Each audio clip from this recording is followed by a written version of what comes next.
Hello, এই আপনাকে না বলেছি আমাকে আর ফোন করবেন না। তুমি আমাকে আপনি করে বলছো কেন?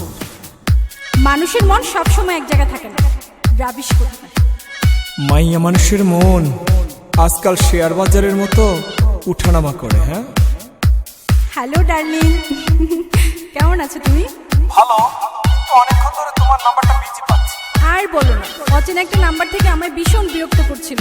রাখো তো ওসব কথা, তোমার সাথে কখন দেখা হচ্ছে সেটা বলো। ভীষণ মিস করছি তোমায়।